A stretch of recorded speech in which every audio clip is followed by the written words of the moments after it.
hide in me. I pray, yes, Lord. Hallelujah. Here I am longing, yes, Lord, for you. Amen. Hide me in your love.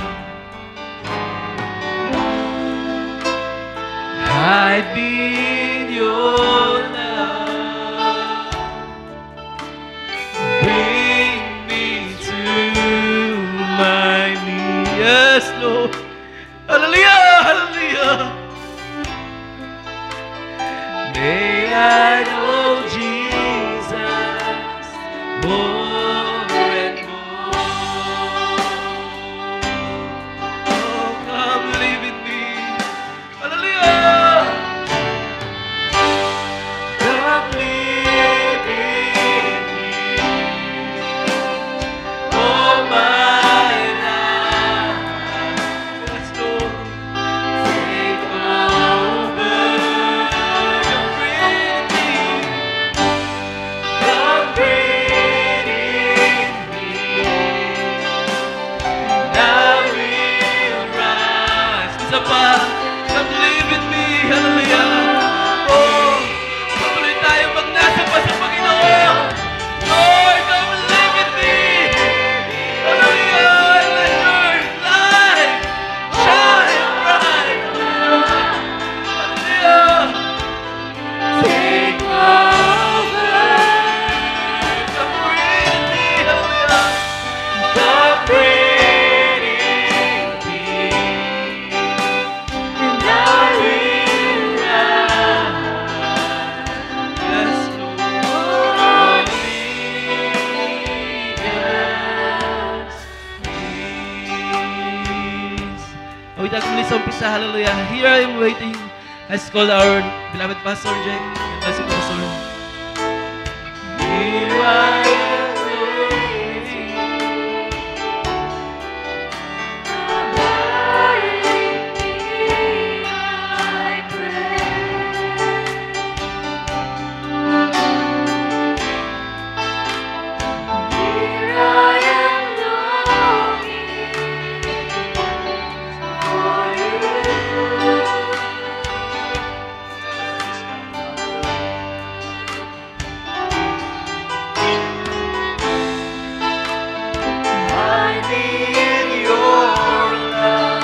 Yes, Lord. Hallelujah.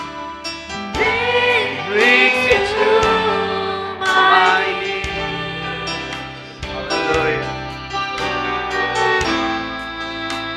May I know Jesus more and more. Hallelujah. Let's sing, come live in me. Hallelujah. Come live in me. Yes, Lord. All my life.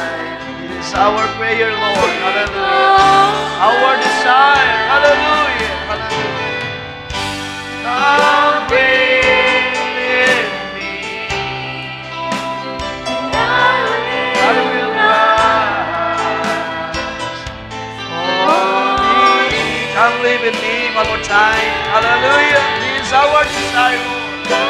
Our prayer tonight. Hallelujah. Come live us, Lord.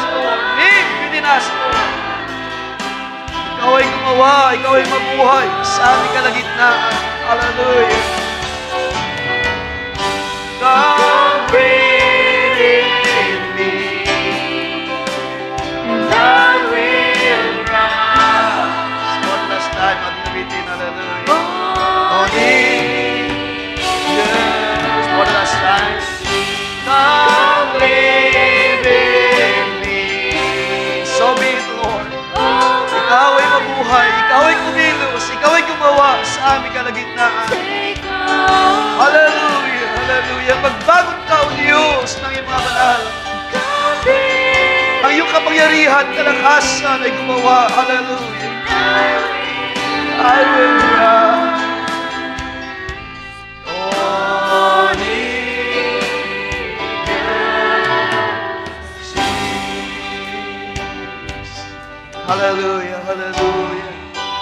Hallelujah. Ating palapakan ng Diyos. Hallelujah, hallelujah. This is our desire. Lord, live in us, Lord God. Ang iyong mga salita ay mabuhay sa amin. Gumawa sa aming kalagitnaan. Tumilos sa aming kalagitnaan. Hallelujah. At magbigay ka, O Diyos, minsan pa ng hininga ng buhay. Nang sa ganoon kami ay makatayong matibay sa uling mga araw. Nang sa gayon kami ay makalakad sa panampalataya nang walang pag-aalinlangan, O Diyos. Hallelujah. Kundi kami ay iyong kinumpleto, kami ay pinasakdal mo sa lahat ng bagay, O Diyos. Hallelujah. Katulad ng aming inawit kanina, Panginoon, Thy Word is our hope secure. Hallelujah. Sa mamagitan ng iyong mga salita, O Diyos, ang aming pag-asa ay mayroong katiyakan. Hallelujah, hallelujah. Kaya sa gabi ito, kami may panampalataya, O Diyos, na Ikaw ay mayroong magagawa sa aming kalagitnaan. Tayo mo ko at manalangin aming Diyos. Muli, dakila sa lahat. Ikaw ay aming sinasamba. Ikaw ay aming dinadakila. Tinataas ang iyong dakilang pangalan. At sinasamba ka sa iyong karangalan, O Diyos, sa iyong kalwalhatian. Ako ay sumasampalataya that you are here tonight, Lord God, in the midst of your people, na Ikaw, O Diyos, ang siyang muling magkakaloob ng aming mga pangailangan ayon sa iyong mga pangako, sa iyong salita, O Diyos, kung saan dalawang tatlo nag-usap sa iyong pangalan, Ikaw ay nariyan at Ikaw ay gagawa sa kanilang kalagitnaan, O Diyos. Kaya sa gabi ito, hindi mawawala ng kabuluhan ang gabi, O Diyos, ng pagkakatipon ng iyong mga banal. Hallelujah! Ikaw, O Diyos, muli ay bababa sa pamamagitan ng iyong Espiritu.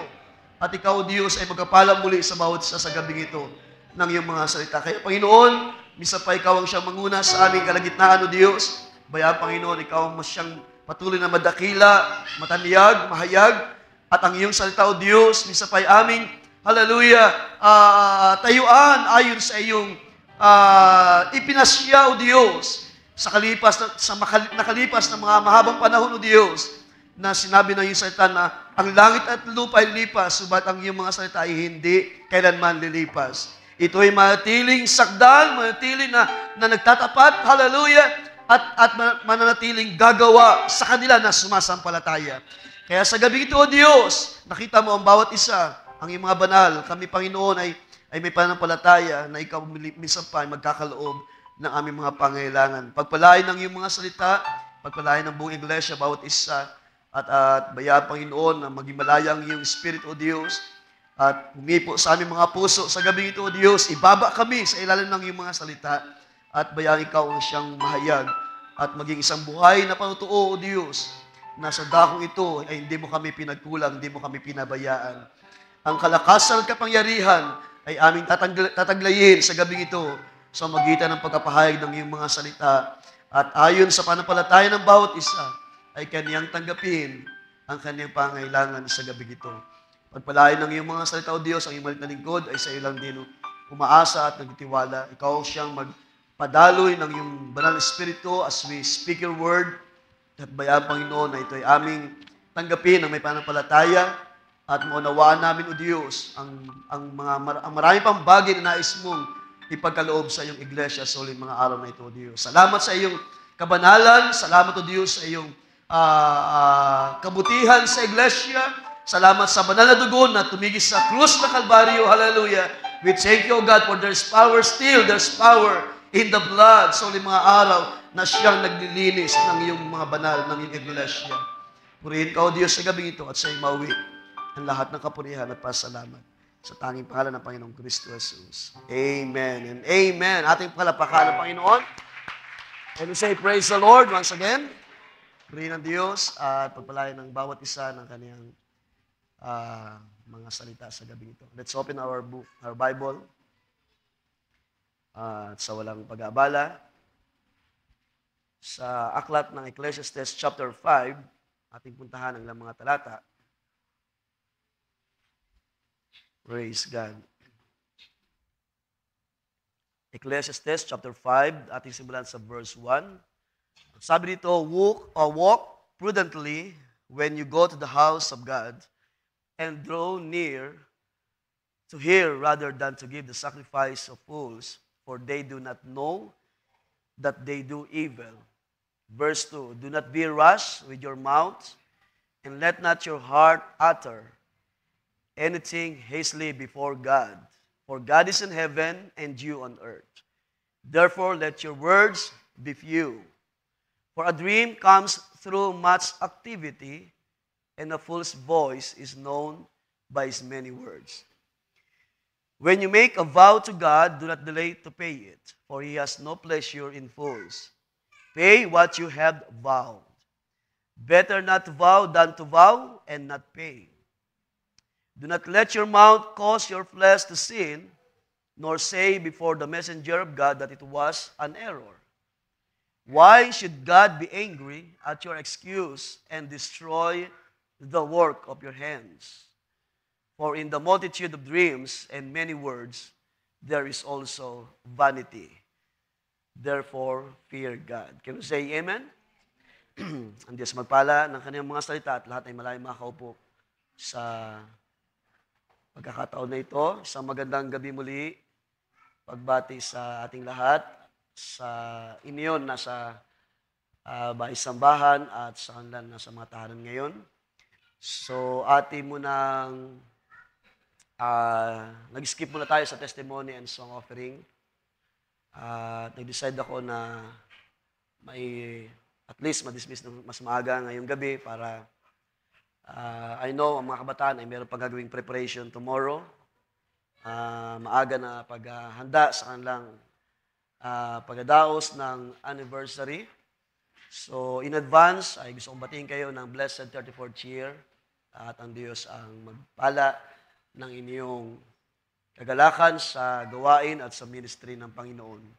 So, I hope magkaroon ng enough time ang bawat isa, ang lalo ng mga kabataan, no, to prepare tomorrow. Atin lang puntahan ang isang paksa sa gabing ito. Kung inyong na-notice ang aking na-post. So ito yung bagay na gusto kong ibigay sa gabing ito. Ang ating paksa ay may pamagat na what is absolute dreams or scriptures. Ang isang teksto pa na gusto kong basahin ay yung Matthew 24 verse 35. Ang sabi ng Panginoon, heaven and earth shall pass away, but my words shall not pass away. At ang bahagi na ito, mga kapatid, ay naging aking kagalakan, naging burden ko sa Panginoon na mai-share. I don't know kung natouch ko na yung tungkol sa dreams sa nakalipas ng mga taon. Pero kung meron mang ibahagi na, ay pwede kong sabihin na gusto ko lamang mag-expound ng ilang mga bagay pa patungkol sa kaisipan na ito. At sabihan ng Diyos ay tulungan tayo na ito'y maunawaan. At dalayan ko na ito'y maging bahagi natin upang tayo ay makapagpatuloy sa higit pa na pagkaunawa sa mga salita ng Diyos. So, ang ating pag-usapan ay may kinalaman sa panaginip at hindi na bago sa ating lahat yan. Pero gusto kong puntahan ng ilang mga tanong na nagsabi, what should we do when we have a dream? What is the appropriate response to a dream? Ano ba ang ating gagawin kapag meron tayong mga panaginip na minsan ay hindi may pagkakaila na tayo ay minsan ay nagkakaroon din ng mga self-interpretation. So, ang bahaging ito ay gusto kong tingnan by the Scripture. At ako'y niniwala na kailangan natin na balansehin ang lahat ng bagay. Katulad ng ating nalalaman na, sabi ni Pablo, isa sa mga paborito kong mga talata ay ang sinabi niya na gawin lahat ng bagay ng may kaayusan. At nang narapat, ang sabi ng lingkod ng Diyos na si Pablo. So, ang tanong na ito, what is absolute dreams or scripture, ay hindi naman ganun talaga kahirap sagutin. Naniwala ako na meron kayong tama na kapahayagan at alam nyo ang sagot sa tanong. Pero gusto ko lang bigyan ng pagkakataon para tingnan at silipin o tingnan ang bahaging ito. At magkaroon tayo ng tama na response. Magkaroon tayo ng appropriate response kapag tayo ay nagkakaroon ng mga panaginip. Dahil sa Scripture ay marami tayong makikita ng pagkakataon na ang Diyos ay nangusap by dreams. At dito ay gusto ko lang tingnan ng maraming mga bagay, ilang mga bagay, no? Ano ang sinasabi ng Scripture patungkol sa mga panaginip, or isama natin yung vision, dreams and visions. At hindi ko alam kung sino sa atin dito ang mayroong mga karanasan patungkol sa bagay na yan. Naalala ko noon sa youth ministry, sa aming batch, sa batch 1 noon ay mayroong isang young sister, actually ate namin siya, si Ate Fe, ay nagkakaroon siya ng iba't ibang mga karanasan sa magitan ng mga panaginip. At yun ay nakakatulong actually sa pagpapatibay ng youth ministry. Kaya hindi ako nagtataka sa biyaya ng Diyos ay naging bahagi yun. At hanggang ngayon, niniwala ko na kung bakit ang youth ministry ay pinatatag ng Diyos ay dahil sa iba't ibang paraan ng Diyos ng pagpapatibay. So, ang dreams, mga kapatid, ay ginagamit ng Diyos, kasama ng visions, no? At sa maraming pagkakataon sa Scripture, para to communicate with the people of God. So, ang purpose niyan is to communicate His will, to reveal His plans, and to announce future events. At ang dreams, ang mga panaginip sa Scripture, katulad na ating pupuntahan mamaya, ay nagkaroon ito ng mga napakahalagang bahagi sa Scripture at hindi natin mai-deny. Walang duda na ginamit ng Diyos. Okay? Ginamit ng Diyos ang bahagi na ito at sa paraan na ito ay naluwalhati ang Diyos. Napatibay niya ang kanyang mga tinawag sa mga, especially sa Old Testament. Pinatibay niya ang kanyang mga salita at kanyang itinayong malakas o matibay. At may pag-asa ang mga tinawag ng Diyos sa mga panahon na yun na nakalipas, lalo na sa Lumang Tipan. At sa gabi ito ay nais kong puntahan, ano-ano yung mga uri ng panaginip? What are the types of dream in the Bible? At ito ay napakalagang consider para makita natin ang pagkakaiba ng mga panaginip, no? At kung meron man itong ginagawa sa ating panahon, well, lagi natin sinasabi na bahagi pa rin ito ng pagkilos ng Diyos sa limang araw. Pero gusto ko munang tingnan ang unang uri ng panaginip sa Scripture. Number 1 is about message dreams. Ibig sabihin niyan, mayroong direct communication or direct message mula sa Diyos. Ang unang uri ng panaginip is about message dreams. Ibig sabihin, mayroong direct communications. These dreams serves as a means of divine communication, providing individuals with guidance and direction on their spiritual journey. At kung pag-uusapan, mga kapatid, ang direct message mula sa Diyos, ito ay laging nagpapakita ng clarity. Ibig sabihin ng isang malinaw na mensahe mula sa Diyos. Okay? Ang message dream or panaginip na mayroong direct communication na mula sa Diyos ay nagpapakita ito ng clarity and the impact it has on the individual. Kung sino man ang pinadalhan ng Diyos ng mensahe by dreams. At ang unang halimbawa natin makikita riyan ay ang karanasan ni Abimelech. Sino sa inyong pamilyar yan? Genesis chapter 20, verse 1 to 7. Ano ang naging karanasan ni Abimelech? Nang panahon si Abraham at si Sarah, si Sarah ay pumunta sa lugar ni Abimelech at nakita ni Abimelech na si Sarah ay napakaganda, batang-bata, di ba? Siya ay pinabata ng Diyos sa panahon na yan. At ang hari na ito ay nagkaroon siya ng desire kay Sarah. Ano ginawa niya? Siya ay nagutos sa kanyang mga tauhan at kinuha itong si Sarah.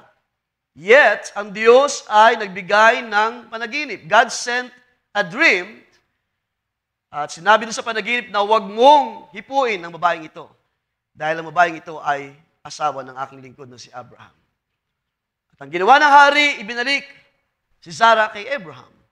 So, kung ating didetalye, no? alam niyo na yung nangyari diyan, na si Abimelech ay parang sumama pa nga yung loob dahil sabi niya kay Abraham, bakit ka nagsinungaling sa akin? Ba't hindi mo pinagtapat na siya pala iyong kapatid?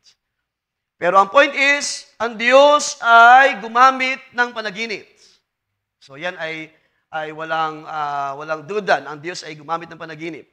Para ano? Para magbigay ng direct message, yung binabagit ko sa inyo kanina, isang direct communication dahil meron siyang mensahe na gustong iparating sa tao ito na si Abimelech.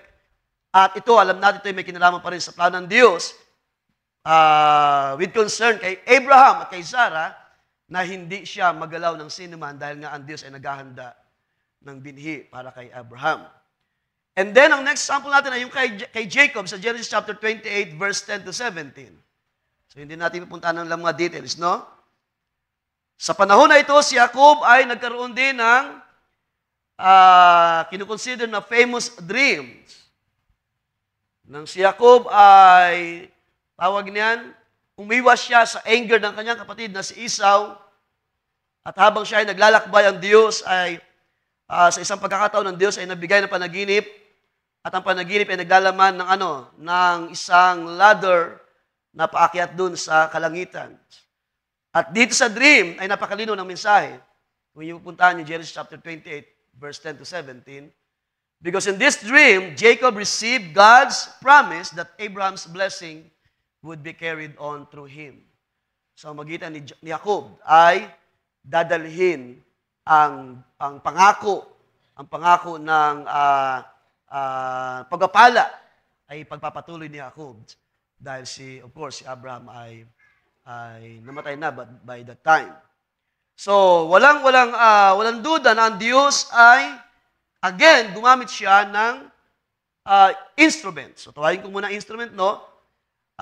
Isang paraan ng Diyos para makapadala ng direct message sa kaniyang mga lingkod. At isa pa ay kay Solomon, sa 1 King chapter 3, verse 5,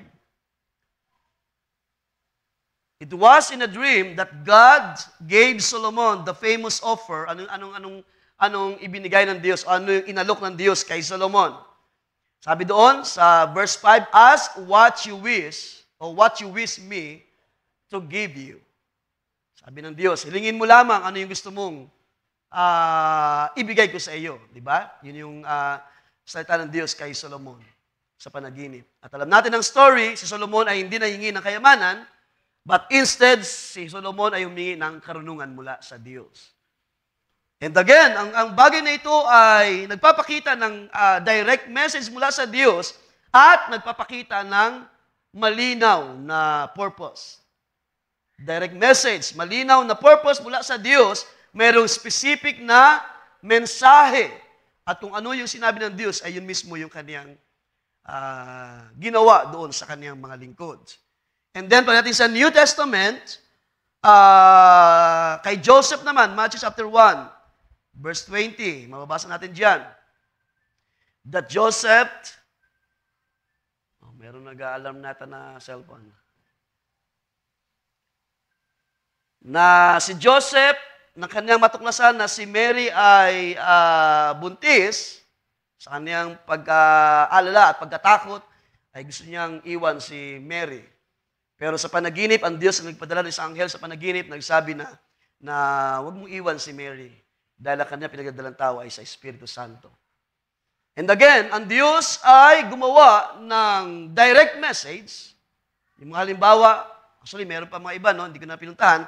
Pero ito ay nagpapakita ng isang direct message na ang Diyos, kapag meron siyang plano, kapag ang Diyos ay meron gustong sabihin sa kanyang mga tinawag, ito ay isang malinaw na mensahe na ibinibigay ng Diyos, ipinapakita sa panaginip, at kung ano yung sinabi ng Diyos sa panaginip, ay yun yung actual na nangyayari doon sa lingkod ng Diyos. Tulad kay Solomon, kay Jacob, kay Joseph, natin binasa, at doon kay Abimelech. Then, punta natin ang next one. So, yun yung unang type ng dreams. Message dream. Now, ikalawa ay ang prophetic dreams na nagpapakita naman ng insights into the future. Prophetic dreams in the Bible offer glimpse into future events and often require interpretation due to their symbolic nature. Pagdating naman sa prophetic dreams, na ito ay isang bahagi din ng ginawa ng Diyos sa lumang tipan, ito ay nagpapakita ng mga bagay sa future, sa mga mangyayari sa hinaharap, and mostly, ito ay mga symbol at nangangailangan ng interpretation, at ito ay may kinalaman pa rin sa plano ng Diyos. Okay? Doon sa direct message ay nagpapakita siya ng revealing ng kanyang will, ng kanyang plan. At pagdating sa prophetic dreams ay halos ganoon din. Ang purpose pa rin ay magbigay ang Diyos ng mensahe na may kinalaman sa mga bagay na sa hinaharap o mga bagay na mangyari sa hinaharap. Just like what happened to Joseph. Okay, alam natin ang story. Genesis chapter 37, verse 1 to 11. Si Joseph ay isa sa mga most famous dreamers. And one of the most famous dream interpreters sa kanyang panahon. At ang kanyang mga panaginip ay nagkaroon ng mga symbols, katulad ng stars, di ba? Ng sun and moon. At alam natin ang story na yun ay mga bagay na mangyari in the future na pinakita ng Diyos sa paraan ng panaginip. At nagkaroon pa nga, di ba, ng discussion ng ang pamilya. Nang sabi ng mga kapatid ay, bakit kami ba ay maglilingkod sa iyo? Di ba? Sa kanilang personal na interpretation. At maging mga magulang ni Joseph ay ganun din. Parang nadumbay. Nang sabi doon, ibig mo sabihin na pati kami ng iyong ina ay maglilingkod sa iyo o luluhod sa iyo. So alam natin ang story. So yun ay isang bahagi lamang ng prophetic dreams. At ano pa, sa panahon ni Daniel, so marami tayong mababasa about mga dreams and visions sa panahon ni Daniel. Daniel chapter 2 verse 4. At marami pang mga talata na pwede nating basahin, no? So si Daniel himself had many dreams and visions, and mostly related to future kingdoms of the world and in the nation of Israel. So hindi natin pupunta ng maraming mga bagay. So pinakita ko lamang sa inyo ang isang uri ng panaginip, which is prophetic dreams. Pag sinabing prophetic dreams ay may kinalaman sa mga plano ng Diyos sa hinaharap. Prophetic, ibig sabihin, mga prophecy, mga prophesying ng mga dreams na may kinalaman sa pagbibuild pa rin ng Diyos ng kaniyang kaharian, ang bansang Israel, at may kinalaman din sa mga future hanggang sa panahon natin na kinalalagyan, hanggang sa dulo ng Great Day of the Lord. Maraming mga visions and dreams na pinakita kay Daniel. Pero punta natin ang ikatlong bahagi o isang uri pa ng panaginip, mga kapatid. Ano ito? Ang isa pang uri ng dream is ordinary dreams. So, yun lang yung pwede kong sabihin. Ordinary dreams. Ano ibig sabihin? Yung mga ordinary, mga simpleng mga panaginip. Ordinary dreams, ibig sabihin, personal experiences without spiritual significance. Pag sinabing ordinary dreams, mga panaginip ito na minsan ay walang kinalaman sa plano ng Diyos. Walang spiritual significance. O pwede natin sabihin na minsan ay mayroong spiritual significance ang mga panaginip na ito. But then, dahil nga siya ay ordinary dreams, ito ay mga personal lamang na mga experiences at usually hindi talaga siya nag-hold o hindi siya talaga sinasama ng mga spiritual significance. At base doon sa binasa natin sa ating teksto sa Ecclesiastes, ano sabi doon? Ang mga panaginip ay galing sa maraming mga activity. So, ibig sabihin, yung mga pang-araw-araw natin, mga trabaho, pang-araw-araw na ginagawa, minsan ay bunga o nagbubunga ng mga iba't ibang uri ng panaginip. But then, para sa akin, mga kapatid, no? Bagamat ito ay hindi din masabi na direct mula sa Diyos. Pero katulad ng akin nabanggit na ang ordinary dreams ay pwede pa rin samahan or pwede pa rin magkaroon ng mga significance. At pwede siya magamit para magpaalala sa mga tao ng Diyos. Pwede siya magamit as warning, as babala o pagtuturo paalala. So anumang purpose ng Diyos kung bakit siya nagkaloob o nagbigay ng isang panaginip, kung ito man ay direct message or prophetic dreams or ordinary dreams, naniniwala ako na pwedeng gawin ng Diyos or pwede niyang gawing instrument para siya ay makapagbigay ng mensahe sa kaniyang mga mananampalataya. But then itong ordinary dreams ay masabi ko na ito yung mga panaginip na usual na nangyayari sa ating panahon because for a time, di ba, sa panahon ng lumang tipan, ay doon talaga nag-focus o doon talaga pinakita ng scripture, katulad na binasa natin, na doon nangyari ang maraming mga kaloob o maraming mga panaginip na ang Diyos ay mayroong mga direct message at mayroong mga prophetic message. Pero pagdating sa ating panahon, ay hindi na masyadong ginamit ng Diyos ang bagay na yun. Yet, meron tayong mga dreams. Di ba? Sino sa inyo yung mga nananaginip pa rin? Meron tayong mga bahagi ng mga panaginip. Meron tayong mga karanasan, mga personal. With significance or without significance, ang mahalaga ay pwedeng gamitin ng Diyos. Whether ito ay hindi prophetic or hindi direct message, para sa akin, pwedeng gamitin ng Diyos ang mga panaginip at hindi natin pwedeng i-deny na ang Diyos ay gumagamit sa bahagi na ito. At yan ay katotohanan. Hindi natin sinasabi na walang bahagi ang mga panaginip. So ito yung isang paraan ng Diyos, mga kapatid, upang kahit man ito ay isang ordinary na dreams, naniniwala ako na pwede pa rin gamitin ng Diyos paraan para magdala siya ng mensahe.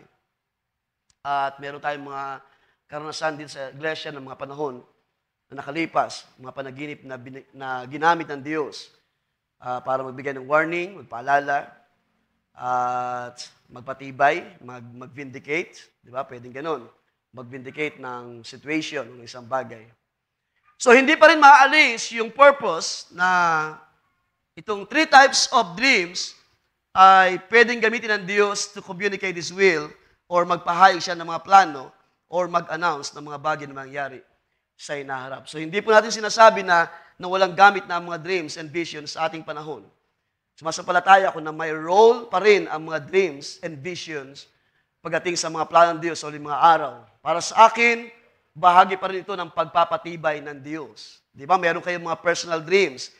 At bagamat dito ay nagpapaalala na ingatan natin. Pero minsan, meron tayong mga panaginip na personal at ito'y ginagamit ng Diyos para patibayin tayo sa pananampalataya, para tayo ay turuan, para tayo ay warningan sa mga bagay na ginagawa natin, sa mga bagay na nangyari sa inarap, or maaaring gamitin ng Diyos para magturo sa kalooban ng Diyos sa ating panahon.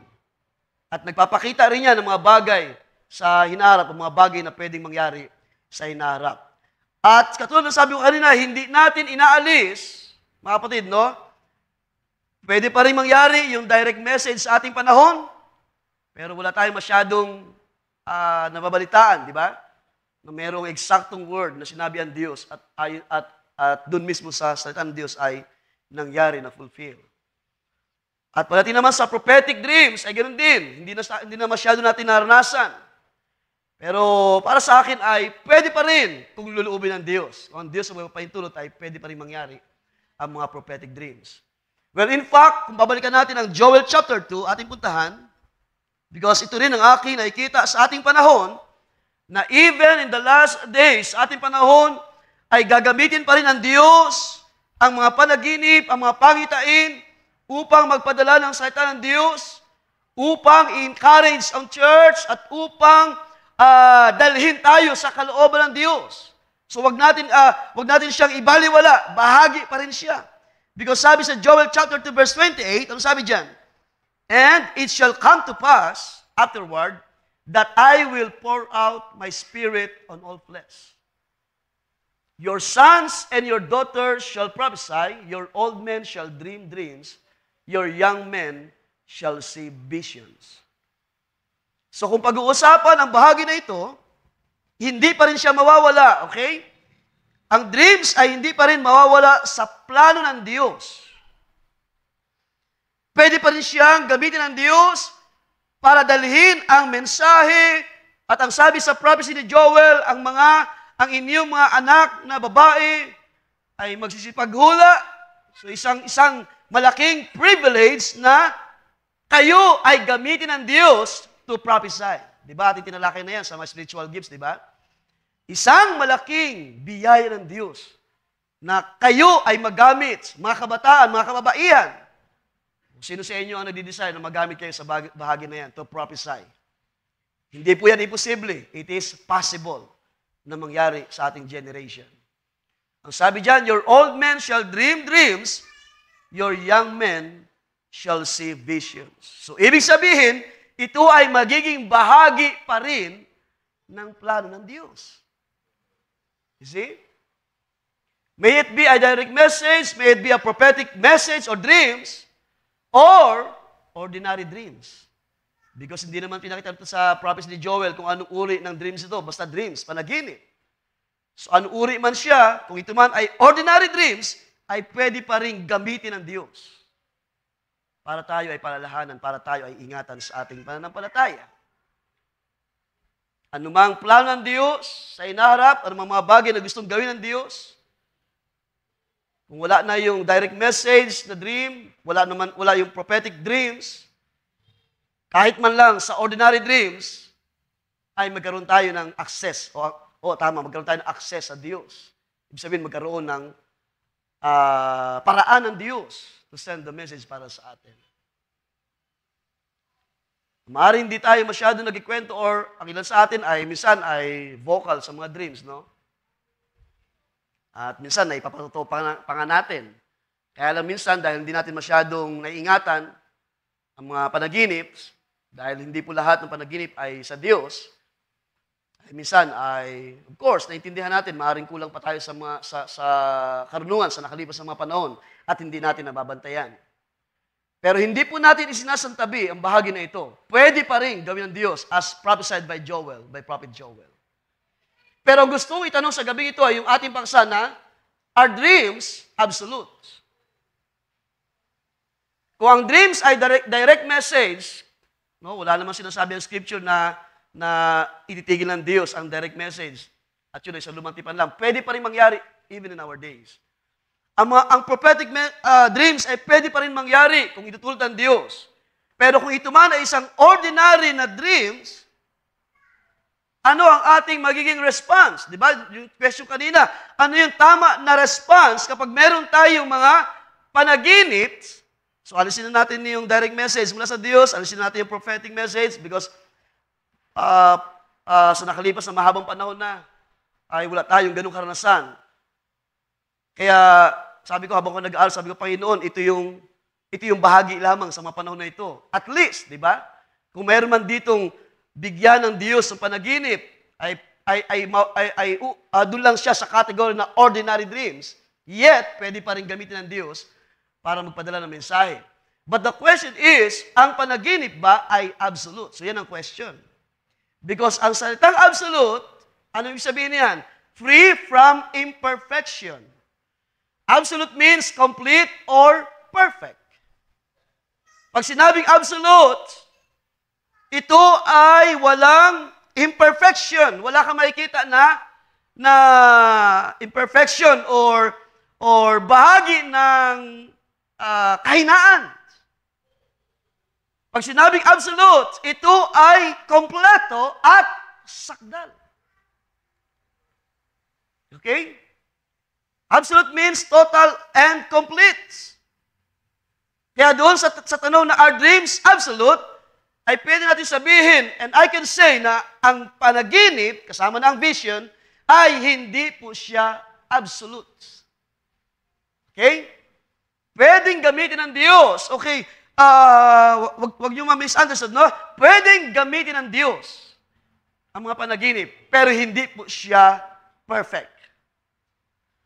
Dreams are not perfect. Dreams are not complete. Dahil hindi po lahat ng panaginip ay naglalaman ng direct message mula sa Diyos. Okay? At hindi lahat ng dreams ay merong prophetic na mensahe na mula sa Diyos. Kahit man sa lumang tipan, ay mamaya titingnan natin, ang Diyos ay nagpapaalala. Ang Diyos ay nagbibigay ng warning. Because even sa lumang tipan ay lumitaw na itong 3 kinds or 3 types of dreams. Hindi lahat ay may direct message. Hindi lahat ay prophetic dreams. Karamihan ay ordinary dreams.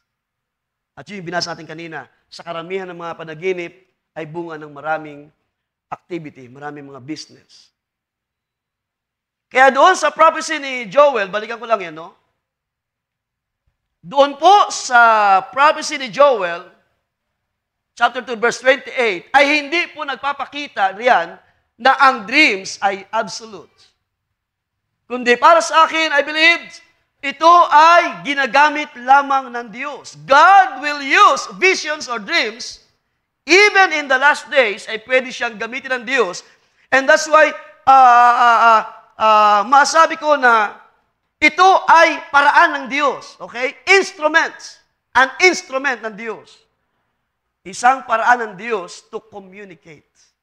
Para magpadala ng mensahe. Pero ang mga panaginip po ay hindi po siya absolute. Ang panaginip ay hindi po perfect. Ang panaginip ay hindi po siya complete.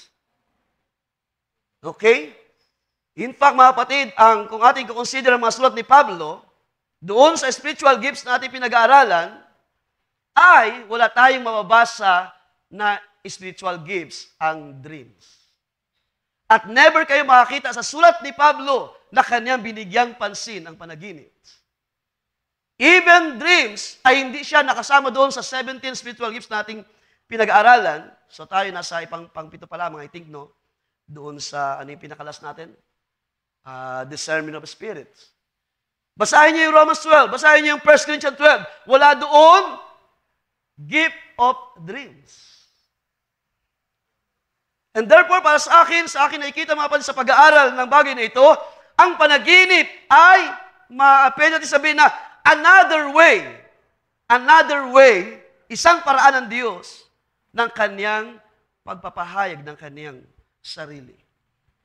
An instrument para siya ay magkaroon ng communication. An instrument ng Diyos para siya ay magpahayag pa ng plano. An instrument para siya ay mag-warning sa church. At yun ang masabi ko na bahagi ng panaginip sa ministry na mayroon tayo sa ating panahon. Again, iulitin ko, huwag natin ma-misunderstood. Hindi natin dinideny and we cannot deny the truth na ang panaginip ay ginagamit ng Diyos even in our days. But the thing is, ang panaginip po ay hindi siya absolute, tulad ng sabi sa inyo kanina, dahil hindi lahat ng panaginip ay mayroong direct message mula sa Diyos at hindi lahat ay mayroong prophetic message na mula sa Diyos. Napunta natin 1 Corinthians chapter 13. Why dreams are not absolute? Because katulad ng mga gift na mula sa Diyos, ang sabi dito ni Pablo, 1 Corinthians 13 verse 1, if I speak with the tongues of mankind and of angels, but do not have love, I have become a noisy gong or a clanging cymbal. Sino mag-i-amen, mga kapatid? Diba? Kahit tayo ay magkaroon ng mga pagsasalita ng iba't ibang mga wika, kung walang pag-ibig ay wala tayong kabuluhan. If I have the gift of prophecy, and I know all mysteries and all knowledge, sabi niya, and if I have all faith so as to remove mountains, so could you imagine yung kapangyarihan ng pagkilos ng Espiritu ng Diyos by gifts? Ay hindi birong karanasan mula sa Diyos. Hallelujah! Hindi biro na maranasan mo yung pagsasalita ng iba't ibang mga wika, yung prophesying na kaloob, yung mysteries, yung malaman mo yung maraming mysteries at lahat ng knowledge ay isang malaking karangalan na ito yung maranasan ng iglesia. Pero sabi ni Pablo, kung ako ay walang pag-ibig, sabi niya sa karugtong, if I have all faith so as to remove mountains, but do not have love, I am nothing. Diba? Nawawala ng kabuluhan kapag walang pag-ibig sa Diyos. At katulad ng aking sinabi kanina, walang binabanggit si Pablo na patungkol sa mga panaginip.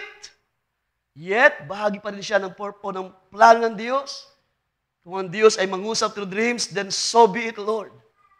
Pero katulad ng mga kaloob na binanggit ni Pablo, if I have a dream, sabihin na natin, if I have a dream or vision, kung wala naman akong pag-ibig, ay bali wala, walang kabuluhan.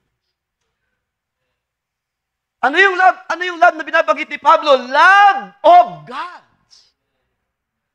Yun yung binasa natin sa Ecclesiastes. Fear God. Love God. Love the Word of God. Consider the Word. Consider the truths of God. Kung hindi natin i-consider ang salita ng Diyos, lahat ng kaloob ay, kasama na yung panaginip, ay mawawalan ng kabuluhan. Pero hindi natin itinatabi. Tayo ay grateful. Tayo ay dapat magpasalamat lamang, mga kapatid. Kung ang Diyos ay kumilos in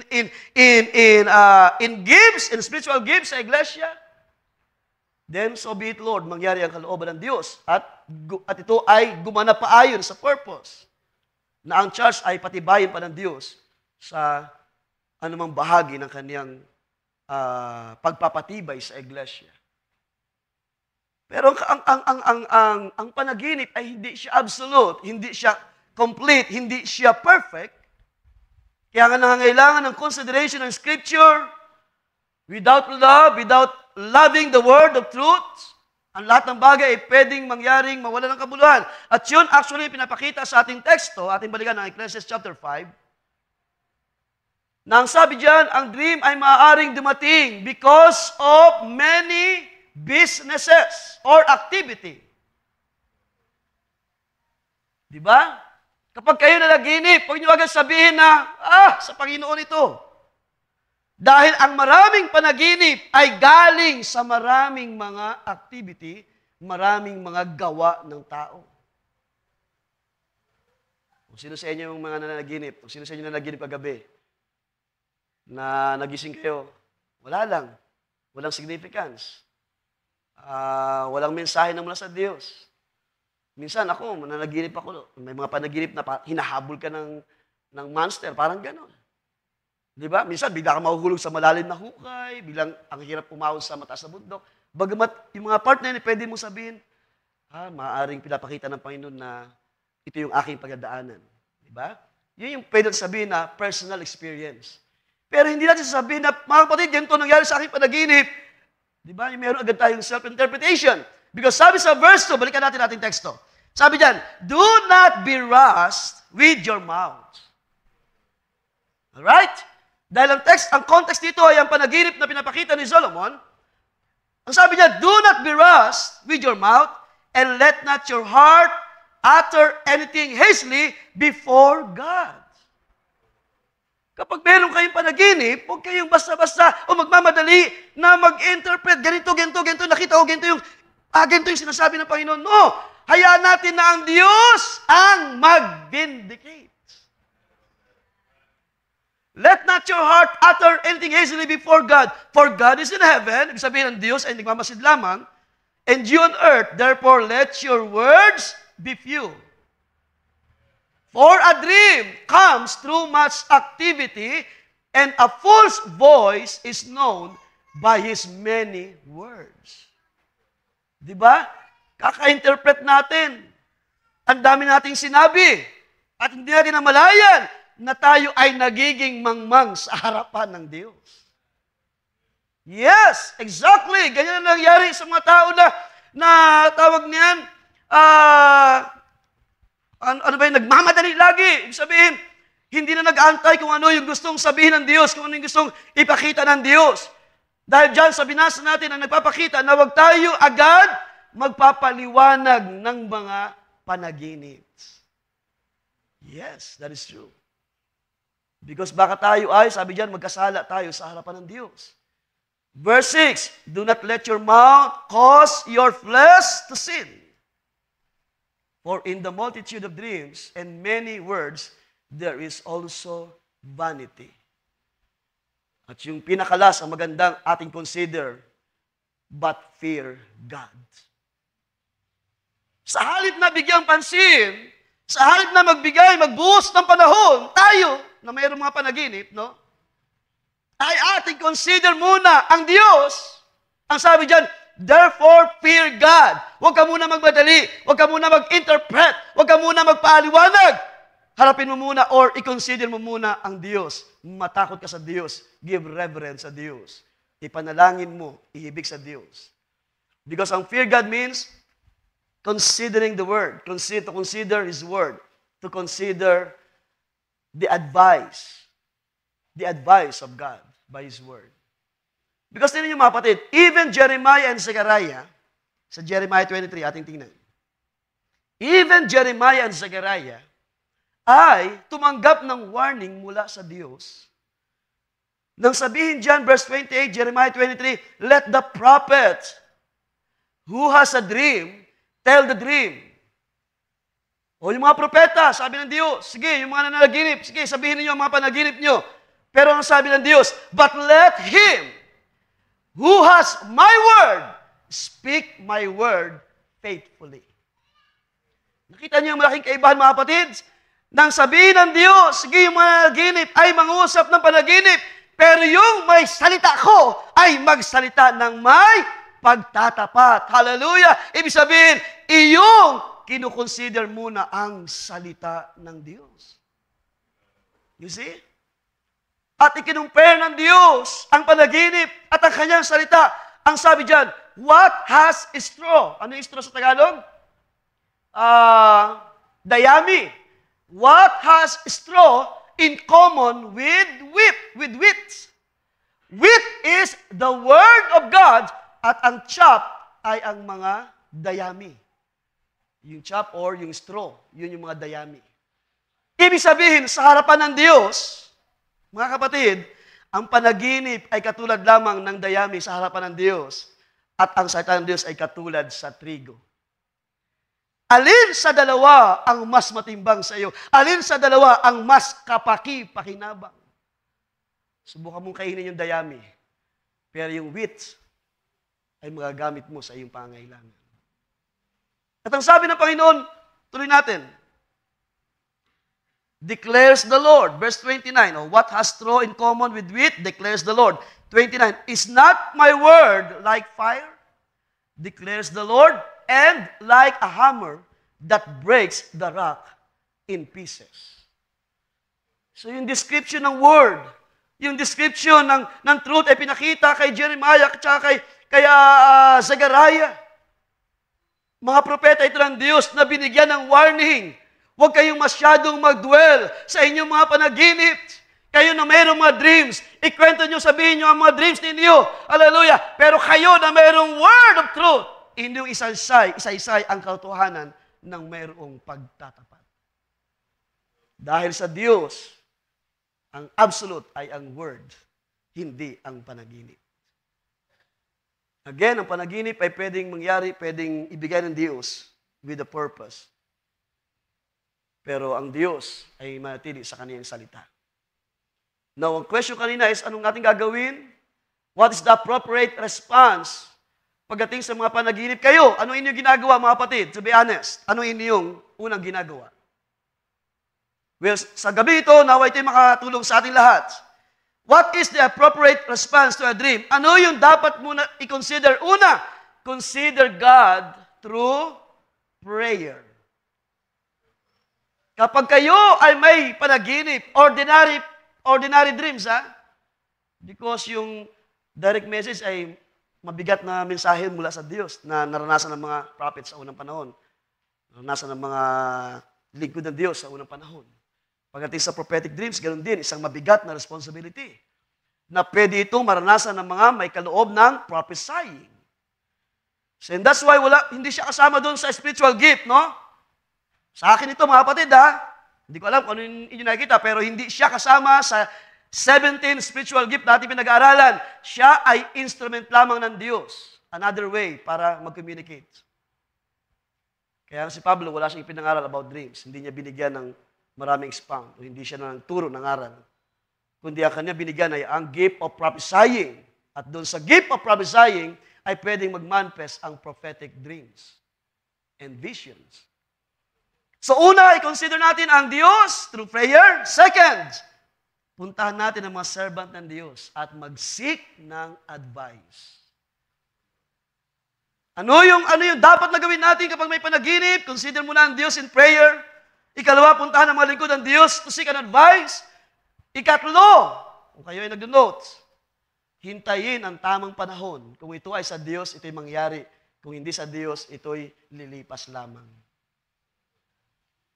You see?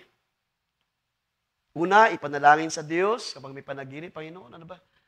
One time, na-share ko sa mga elders, no? Gusto ko na rin i-share sa inyo na wala naman akong ibinibigay ng interpretation, but para sa akin ay may meaning siya bilang personal, yung binasa natin kanina, personal experiences natin by dreams. Nung nakaraang, siguro, 3 weeks na, no? Monday morning, bago tumawag si Kuya Jo sa akin, sabi niya, wala muna tayong Mrs. Meeting. Wala muna tayong joint fellowship. So, medyo nakakalungkot yung balita dumating sa akin nung time na yon. Pero bago mangyari mga kapatid, nung gabi na yon, bago nung umaga na tumawag si Kuya Jo, ay nanaginip na ako. At doon sa dream ko ay merong isang malaking venue tayo. Nakakaunti ang mga attendance. At doon sa dream ay, ito ay personal experience, no? At hindi ko naman sinasabi na ito talaga ibig sabihin, pero malinaw doon sa panaginip na ang event ay walang tao, konti ang tao. At doon sa dream ay nasabi ko na lamang, Panginoon, maaaring ito na yung panahon na hindi na namin maranasan yung tulad dati na puno yung venue, like pagka-meeting, mga tawag niyan, quarterly joint fellowship. So bago pa tumawag si Kuya Jo ay ipinakita na ng Panginoon sa akin by dreams. So, para sa akin, yun ay mga ordinary dreams na ginagamit ng Diyos, pinapakita niya na ito yung pwedeng mangyari. You see? Pwedeng mangyari sa hinaharap. So kung ano man ang layunin o purpose ng panaginip din, ang sabi ko sa inyo kanina, hintayin natin kung ito sa Diyos, mangyari. Kung hindi sa Diyos, ibig sabihin, ang joint fellowship, mga camp meetings, ay pwede pa rin magpatuloy sa ganong karaming mga attendance. Kaya napakalaga mga kapatid, no, sa gabi ito, ang discerning the message or discerning the meaning of dreams in light of God's Word. Huwag natin kalimutan, ang dreams ay hindi siya absolute. At ano yung unang gagawin natin? Tama na pag-response, ipanalangin sa Diyos, hingi muna ng guidance sa Panginoon, lapit sa lingkod ng Diyos, hingin advice, and then, ikatlo ay hintayin natin kung ito yung mangyayari, then kung ito sa Diyos mangyayari, kung hindi, lilipas lamang. At para sa akin, yung ganong paraan ay pagpapakita ng discerning. So pumapasok tayo dun sa gift of discerning. Kapag nandyan ang gift of discerning, ito yung mga paraan para mabantayan natin at hindi makapasok ang mga negative thoughts sa mga panaginip na ating nararanasan. Kaya napakalaga sa church ang gift of discernment. At ilang guidance na gusto ko ibigay sa inyo, no? Doon sa gift of discernment ay, pinuntahan natin yan last time, ibig sabihin, to determine or give judgment or to decide a dispute. So pag mayroong dreams, ano gagawin natin? By discerning of spirit, ay ating hatulan. Okay? Huwag muna tayong magmadali. Huwag muna natin interpret. Atin muna hingin advice sa mga magagawa, ilapit sa Diyos, ipanalangin, at hintayin ang tamang panahon. Yun yung paraan ng pag-discern. Para hindi mangyari yung sinabi ni Solomon na huwag tayo masyadong magmadali. Let not your mouth speak so many things, interpret so many things, hanggang sa tayo ay nagkakasala na pala sa harapan ng Diyos. Now, some guidance para ano ba yung gagawin natin sa panaginip? In discerning the meaning of dreams, it is important to study the biblical context and seek guidance through prayer and reflection. The Bible serves as the ultimate source of truth and wisdom, providing a solid foundation for dream interpretation. Ilang guidance na pwede natin consider na ang Bible, ang Scripture ay ang absolute at ito yung siyang magbibigay ng vindication, ng foundation, ng pagpapatibay kung ang panaginip ba ay sa Diyos o hindi sa Diyos. Katulad ng akin nabanggit na kanina, ang mga kaloob na, o ang bahagi na ito ay possible pa rin mangyari sa ating panahon. I don't know, hindi ko alam kung ano yung mga bagay na inyo nakikita about dreams, no? So, maaaring noon ay tinitingnan natin siya as gift of dreams, parang gano'n, no? Well, we consider because of the purpose. Pero nung aking tingnan ng scripture, sabi ko, ba't kaya hindi siya sinama ni Pablo? At wala siya dun sa 17 spiritual gifts. And never si Pablo nag-mention, i-search nyo, never siya nag-mention about dreams. Siguro, sa aking pag-aaral, I think, para mabantayan din ng Diyos kung ano yung kanyang sinabi sa Old Testament, yung ating teksto, na hindi siya nagbabago, na sa karamihan ng panaginip ay nandun ang kawalang kabuluhan. Sa Lumang Tipan ay ganoon ang Word, ang Diyos na nangusap.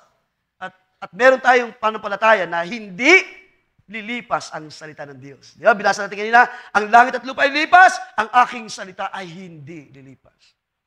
And therefore, yung instruction sa Lumang Tipan ay mahalaga pa rin sa ating panahon.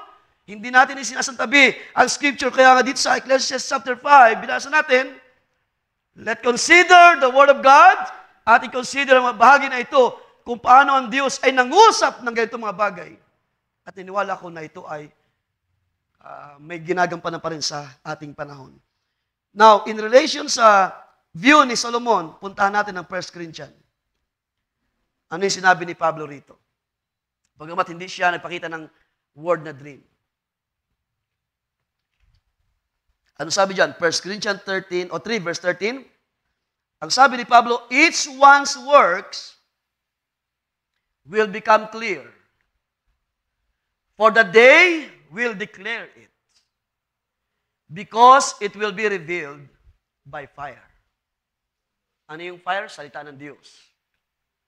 And the fire will test each one's work of what sort it is. Ang apoy rin ang susubok sa gawa ng bawat isa kung ano yaon. Kaya kung pag-uusapan ng panaginip, its dreams, no? Pwede kong sabihin gano'n, its dreams will become clear at ang araw ang magsasaysay. Kung ito'y sa Diyos, then purihin ng Panginoon. It will happen. Kung hindi sa Diyos, ito ay lilipas na walang anuman, walang significance. At ang sabi diyan, ito daw ay iahayag ng apoy. Di ba? Doon sa binasa natin kanina sa Jeremiah, o doon sa, balikan natin yun. Saan ba natin binasa yun? Yes, sa Jeremiah, no? Na-mention kanina.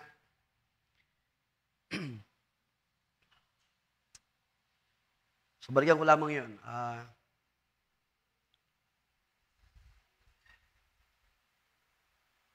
Na binanggit doon na hindi baga ang aking salita ay apoy. Di ba? Binanggit doon kanina.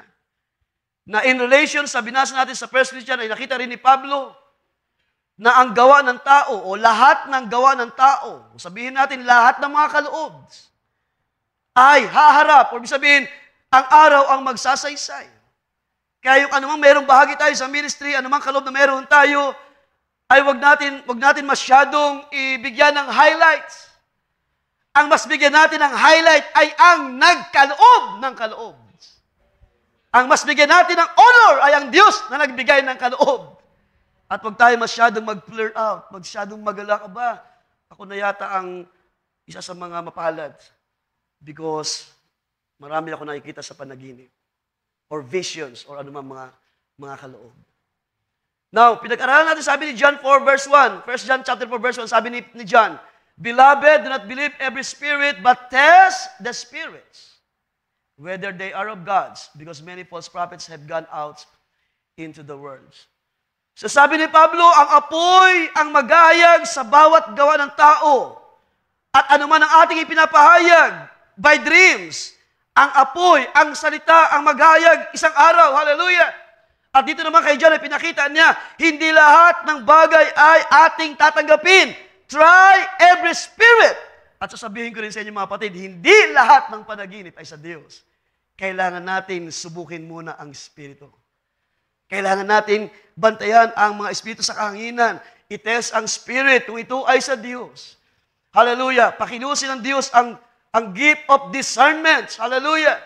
Para makita natin, walang ibang mag-vindicate but the Word of God only. The truth of God. Ang salita ng Diyos ang siyang maghahayag. Ang apoy ng Diyos ang siyang mag-vindicate. By His Word, siya ang magpapakilala ng ating mga gawa. Kaya kung ating mga pagpapagal ay sa Diyos, ang araw, makikita natin ang napagandang plano, napagandang gawa ng Diyos. However, katulad natin pinag-aaralan, hindi natin ma-deny na ginagamit ng Diyos ang bahagi na ito. Pero ang panaginip po ay hindi po siya absolute. Once and for all. Dreams are not complete, dreams are not perfect, dreams will fail, katulad ng mga kaloob. Ang mga kaloob ay magkukulang. Siguro magandang basahin yan, no? Punta natin ng 1 Corinthians.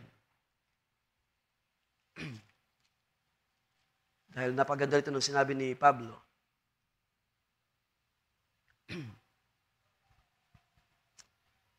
Ano sabi dito sa chapter 14?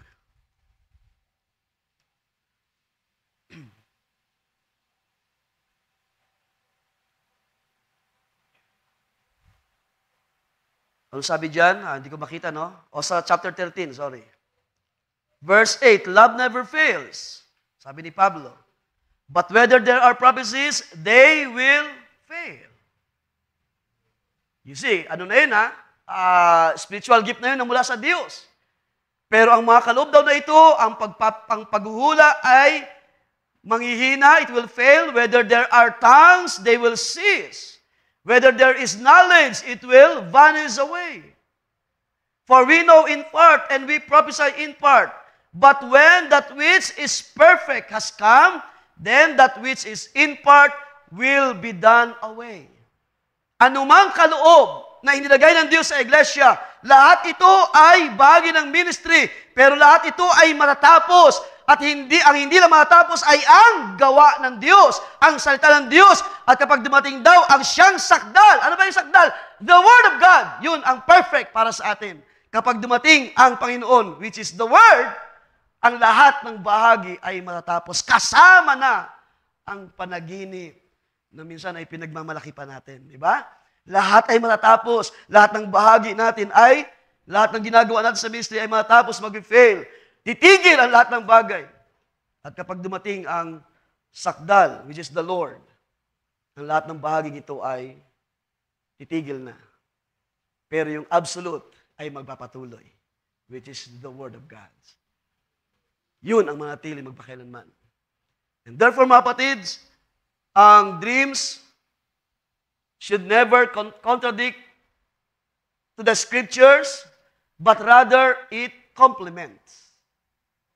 Kung ito'y sa Diyos, hindi ito gagawa ng hindi mabuti. It will not go against the Word. Okay? Kung ang panaginip ay sa Diyos, ito ay magko-complement. Ibig sabihin, siya ay kikilos, gagawa siya ng ayon sa kalooban ng Diyos. Kung hindi ito galing sa Diyos, it will vanish away. Ito ay magiging isang walang kabuluhan. Kaya kung aking babalikan lang, no, ang ilang mga bahagi, doon sa ating tinatalakay na spiritual gifts. Ano yung binanggit natin one time? Kinote ko yung mensahe ni Birmingham. Sabi niya, we should have a discernment on everything that we do. It ought to be measured by the Word of God. Kasama na dyan ang mga dreams. All that Christians do and say should be measured by the Word of God, which is absolute, the absolute. Ang isa pang bahagi gusto kong i-share sa inyo na kanyang mensahe rin. Sabi niya, and when a prophet had given a prophecy, and they spoke, and wanted to see if that prophecy was true, they put it before the Urim of Thummim. So, sinong pamilyar sa Urim of Thummim sa panahon na yan? Sa breastplate ni Aaron.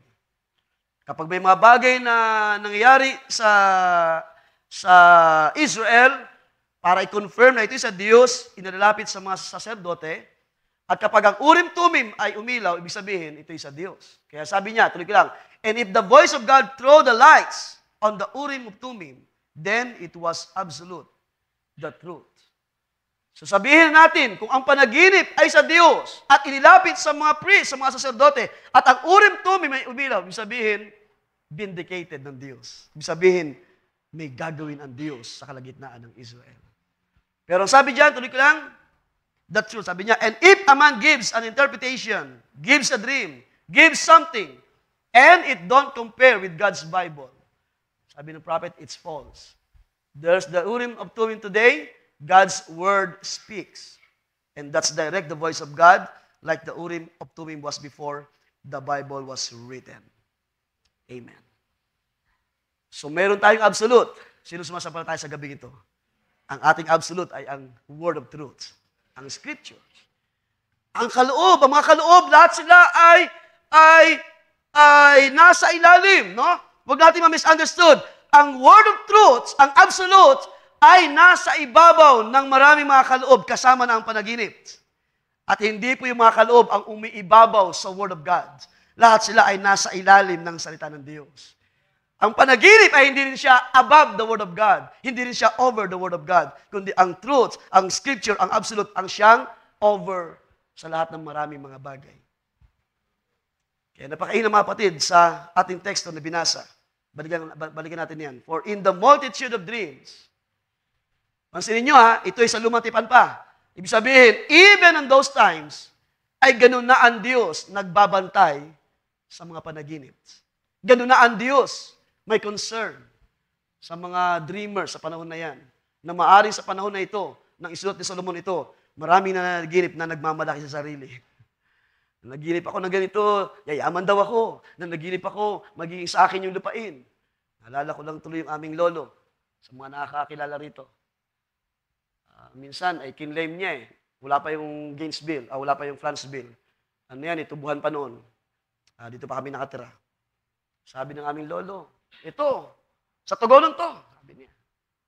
Maaari nakita niya sa panaginip So kinlaim niya na yung bulihan, o yung part na yun ng France Bill ngayon. Sabi niya, sa Tugonon to. Of course, dahil kilala namin ng aming lolo, in his condition, ay naunawa namin siya. Because imposible po na maging sa amin yung lupain na ito dahil may mga pag-aari na, may mga titulo yung mga lupain na yan. Pero pinapatunayan ng Scripture, even in Old Testament, in the multitude of dreams and many words, there is also vanity. At anong sabi ng Scripture? But fear God. Sa isang salin ay maganda ang pinakita, sabi niya, in much dreaming and many words are meaningless. Therefore, fear God. Pinapakita rito yung paglalagay ng pag-asa. Placing too much hope sa dreams. No? Maaaring mga panahon na yan ay mga tao masyadong nakarely lamang sa mga panaginip. Kaya sila'y sinaway ng salita ng Diyos. Sa karamihan ng panaginip, ito ay meaningless. Ito ay walang kabuluhan except na i-vindicate ng salita ng Diyos. At ganoon pa rin sa ating panahon, mga kapatid. Langit at lupa ay lilipas. Ang salita ng Diyos ay hindi lilipas. Hanggang sa ating panahon, consider natin muna ang Diyos. Manalangin at hingi ang guidance sa mga magagawa at mag-antay. Panginoon, ano ba yung pinakita? Sa ilang mga pagkakataon, minsan, Sister Grace ay nag-share lamang siya ng kanyang mga dreams, no? Hindi naman siya nag-testify dito. Pero minsan, sinishare sa amin na mayroong mga kukunin ng Panginoon, may ilan na babawian ng buhay, kukunin ng Panginoon. Minsan nangyayari. Kasi nangyayari siya ibig sabihin, nagka-come to pass. Pero hindi natin minamagnify yung dream, kundi ating iniingatan, Panginoon. Kung ito talaga yung plano mo, wala tayong magagawa. Ibig sabihin, wala tayong magagawa. Pinakita na sa panaginip Kung mangyari man, wala na tayong magagawa, kundi magpasalamat sa Diyos. So, hindi natin minamagnify. Hindi tayo nagmamalaki. Kita nyo na, I have a dream. No. Kundi sa karamihan ng mga panaginip ay, sabi dyan, lahat ito ay vanity, meaningless, except kung ang Diyos ang mag-vindicate. So, hindi dapat tayo magbigay ng maraming panahon, no? We shouldn't dwell too much sa mga panaginip. But instead, turn to the Scripture. I-consider kung ano ang absolute. Ang Diyos ay nangungusap pa ba sa ulit mga araw? Yes. Pwedeng mangyari sa panaginip. And mostly, pwedeng sabihin ng Panginoon by His Word. Because, sabi nga ni Pablo, in Christ, in His Word, we are complete. Sabi ni Pablo, we are complete. At hindi tayo ilalayo ng Diyos. Hindi tayo ilalayo ng Diyos sa Kanyang plano. Hindi tayo mabibigo sa absolute na ating hinahawakan. Anong sabi ni Pablo? Ating basahin, balikan natin to. 2 Timothy 3:16, anong sabi niyan? All Scripture is inspired by God and beneficial for teaching. So, ang ating absolute ay Scripture. Sino mag-amen, mga kapatid? Lahat ito ay mapapakinabangan for teaching, for rebuke, for correction, for training in righteousness. So sabihin natin na mayroon tayong dreams. At kapag ito ay ating inirelay sa Diyos, ipinagkatiwala sa Diyos, then ang Diyos, by His Word, ang siyang magtuturo. Di ba?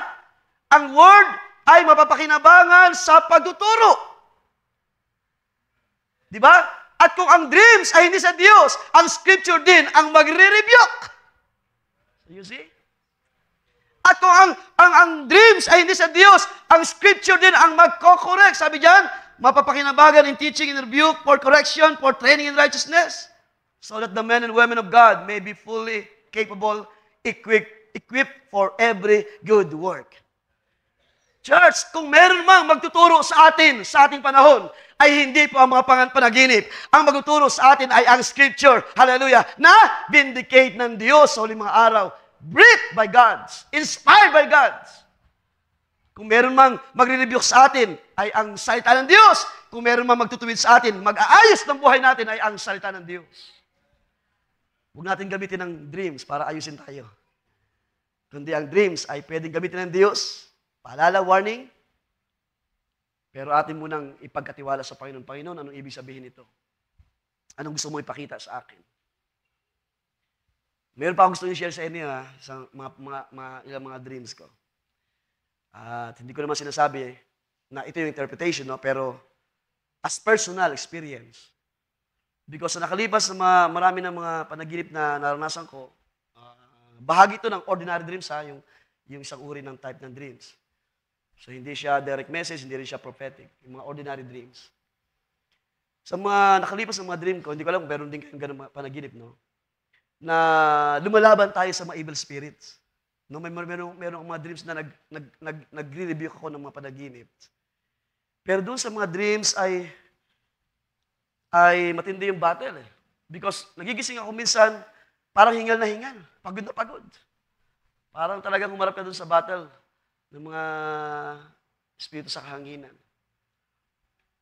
Pero itong mga nakalipas, last month lang, sa naalala ko, yung pinakalas na nagkaroon ako ng dream about casting out the demons. Naikwento ko sa akin may bahay, sa aking mga anak.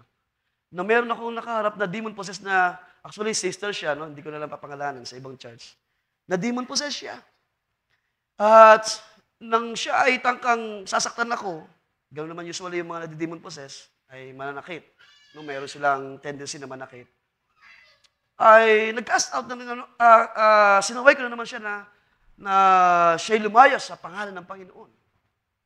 Doon nga sa dream ko, binibiro ko yung mga bata dahil lumilipad ako sa dream ko, sabi ko sa mga bata. Paghahabulin ako nung possess, umaangat ako, lumilipad. So mga ganong experience ba? Mga personal experience. Pero yung gusto kong bigyan din ay yung, nung ako ay nagka-cast out sa kanya, nagising ako na ang aking damdamin ay hindi pagod na pagod. So, hindi ako humihingal kasi mga nakalipas sa mga dreams ko ay humihingal talaga ako pag nagka-cast out ng demons. Pero doon sa panaginip ko na yun, yung pinakahuli na panaginip ko ay naging isang magandang haranasan. Nung aking cast out yung na demon possessed ay lumayas ang masamang espiritu. Habol siya ng habol sa akin pero hindi niya ako naabutan. At nagising ako na hindi ako nakaramdam ng parang hinihingal katulad ng mga dati at tila parang pagod. Well, because it is personal, no? Wala naman ako ini-interpret at kayo nang bahala mag-interpret o magbigay ng, sabihin, ng initial. Pero para sa akin, as personal experience sa mga ganung unang panaginip, ay nakikita ko na may ginagawa ang Diyos. Ibig sabihin, mas binibintikit ng Diyos ang ating buhay sa kanyang harapan. Na kung noon ay nahihirapan tayo sa ating spiritual life, ngayon ay hindi na ganun kahirap paghaharap tayo sa mga iba't ibang mga spirit. At alam ko na ganyan din ang inyong karanasan, mga kapatid. Hindi man tayo nagkakaparehas ng mga dreams. Pero ang mga bagay na ito ay aking ding nilalapit sa Panginoon, inaantay at hiningi ang advice ng Diyos. At ayokong mag-interpret ng mga bagay. Para sa akin, as a personal, ay nakakatuwa lang makita na ang Diyos ay nagpapakita ng mga ganung mga bagay. Pero hindi tayo lalayo, mga kapatid, no? Kung ating nag-aaral ngayon, na ang panaginip ay hindi po siya absolute, kundi ang scripture ang ating absolute. Ang panaginip ay hindi po siya total complete, hindi po siya perfect, kundi ang salita ng Diyos ang siyang sakdal, ang salita ng Diyos ang hindi matatapos, ang salita ng Diyos ang mananatili magpakailanman. Kaya doon natin ilagak ang ating pananampalataya. Doon natin ibigay ang ating buhay sa Diyos. Doon natin ilagak ang ating lakas sa Diyos, sa kanyang mga salita. Doon natin ikapit ang ating pananampalataya sa mga salita ng Diyos. Kung meron man tayong mga personal experience sa mga panaginip, ay ating ipagkatiwala sa Panginoon. Napunta natin ng Jeremiah chapter 29. Tatapusin ko na. Mukhang sumobra yata ako. Jeremiah chapter 29. Punta natin ito. And we will close.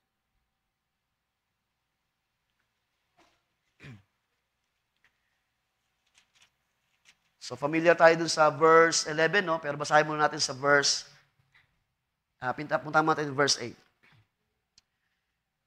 Okay. For thus says the Lord of hosts, the God of Israel, do not let your prophets and your diviners who are in your midst deceive you.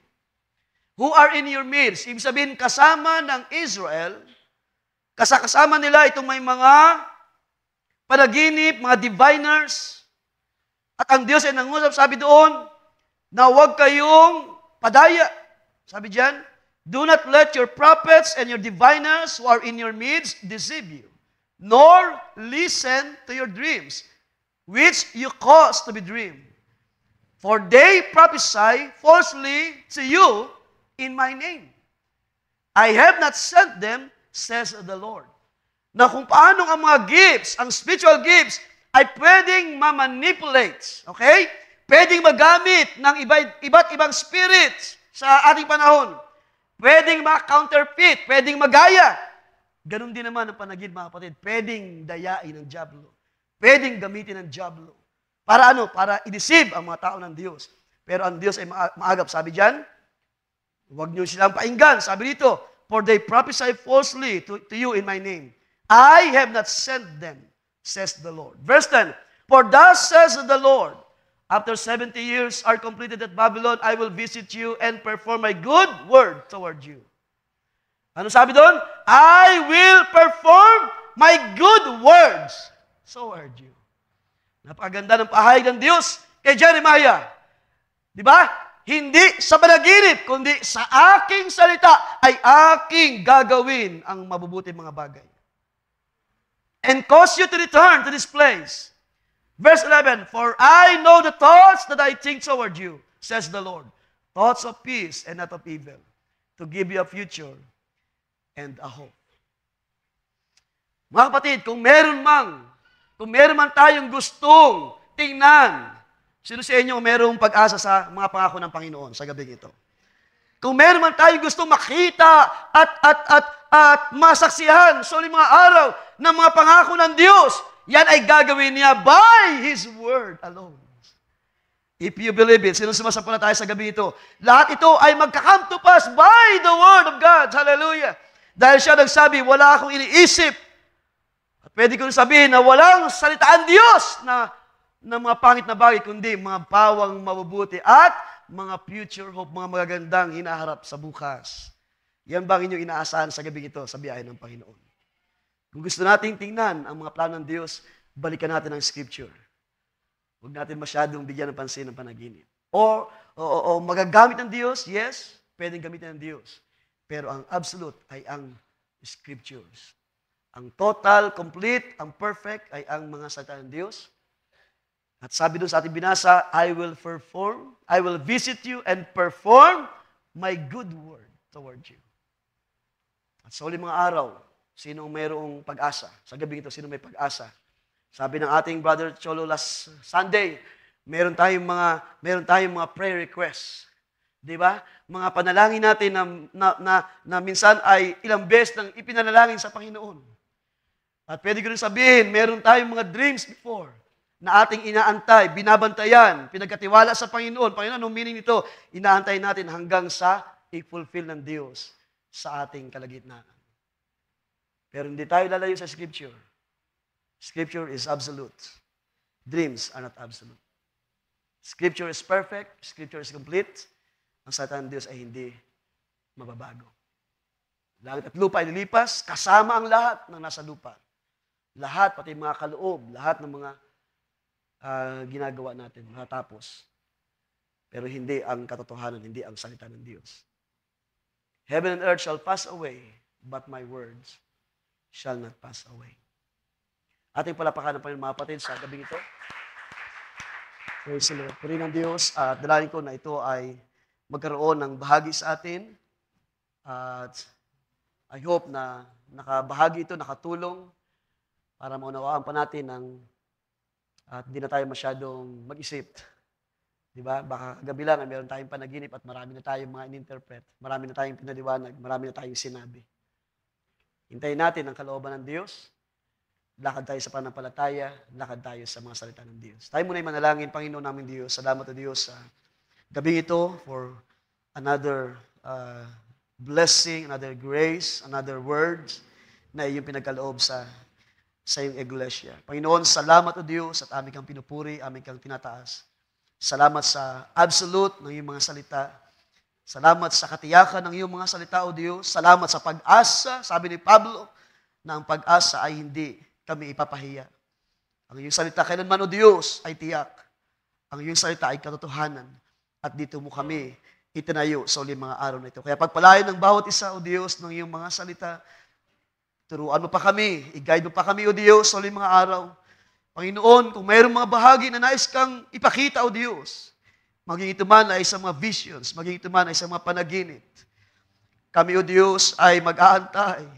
Kami ay magtitiwala lamang sa iyo, Panginoon, na meron kang mabuting plano sa iyong iglesia, sa iyong nobya, sa bride of Christ sa uling mga araw.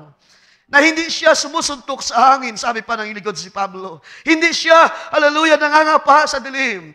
Kundi ang iglesia na ito, Diyos, na itinayo sa ibabaw ng kapahayagan ng bato, ay lumalakad sa pananampalataya. Tiyak niya ang kanyang nilalakaran. Siya ay may pag-asa. Siya ay may blessed assurance sa uling mga araw.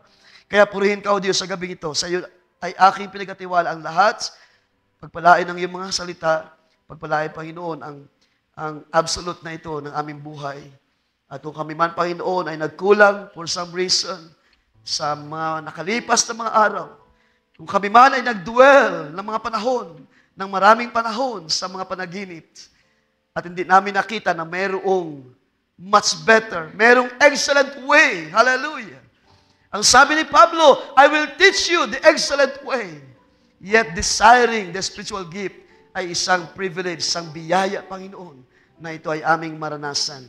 Yet, Panginoon, salamat sa iyong salita, salamat sa iyong pangunguna, salamat sa patuloy na pagpapahayag ng katotohanan. Kaya pagpalain ka, O Diyos, sa iyo mauwi ang lahat ng kapurihan pa. Salamat pagdakila sa tanging pangalan ng Panginoong Kristo Jesus. Ang lahat ay magsabi ng Amen and Amen. Ating palapakan sa Panginoon. At sa akin bigay sa ating mahal na MC, so hindi na po ako magkapaawit dahil 8:30 na rin pala. So God bless you all, Brother Sam. Yes.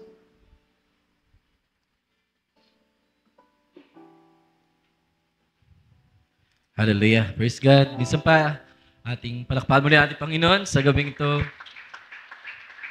Amen. Tayo ba'y pinagpala natin Panginoon sa gabing ito? Hallelujah. Salamat sa Diyos sa pagtuturo. Tunay, ang Diyos ay patuloy na gumagawa para sa kakabuti ng iglesia. Amen? Siya ay nagpapaalala sa atin, yes, ang mga gifts, hallelujah, ay mahalaga yan. Ito ay makakatulong para sa ikakatibay ng iglesia. Pero ngayong gabi ay isang pa ating natutunan sa salita ng Diyos na tunay na ang mga dreams o anumang mga gifts na mayroon tayo, hallelujah, ang iglesia, tunay na sabi pa kanina sa Corinthians, taglayin man natin ang lahat ng bagay, taglayin man natin lahat ng mga gifts, ngunit kung walang pag-ibig, ito'y walang kabuluhan sa harapan ng Diyos. Taglayin man natin lahat ng panghuhula, taglayin man natin lahat ng mga visions, ngunit kung walang pag-ibig, kung hindi mapagbigay tibay sa iglesia, tunay ito'y walang kabuluhan sa harapan ng Diyos. Amen? Natutunan natin sa gabing ito na ang mga dreams, sabi sa kanina, dreams are not absolute, totally. Hindi siya totally complete. Hallelujah. At natutunan din natin na kung ano yung mga kinakailangan natin gawin sa oras na tayo nagkaroon ng mga meaningful dreams. Of course, muna i-acknowledge natin ng Diyos. Tanungin natin ang Panginoon, Lord, anong nais mong iparating sa mensaheng to? Lord, may mensahe ka ba sa bagay na ito na yung pinarating? Lord, kung may nais ka, ipahayag mo. Amen? Lagi natin i-acknowledge ang Diyos sa lahat ng bagay. Di ba? Sabi ng salita niya, in all things, whether sa salita man o sa paggawa, hallelujah, ay gawin natin para sa Panginoon. I-acknowledge natin lagi siya, hallelujah, upang, of course, ang ating landas ay maituwid ng ating Diyos. Amen? I-acknowledge natin ang Diyos, i-acknowledge natin ang ating mga mahal na manggagawa, ibahagi natin, kinakailangan, tanungin natin, magbigay ng wisdom sa Diyos at payo sa ating mga mahal na manggagawa. At ang sabi diba sa uli, hintayin natin na pangyarihin ng Diyos ang bagay na yun. Dahil of course, kung ito ay para sa Diyos, kung nagmula sa Diyos, hallelujah, ito ay makapagbigay tibay. Sabi kanina, kung ito ay mula sa Diyos, ito ay magbibigay ng warning sa church. Magbibigay ng wisdom. Magbibigay ng pagpapala sa iglesia. Amen? Palakpakan natin ating Diyos, hallelujah, sa gabing ito. At tayo po ay dadako sa prayer request bago po tayo magtapos.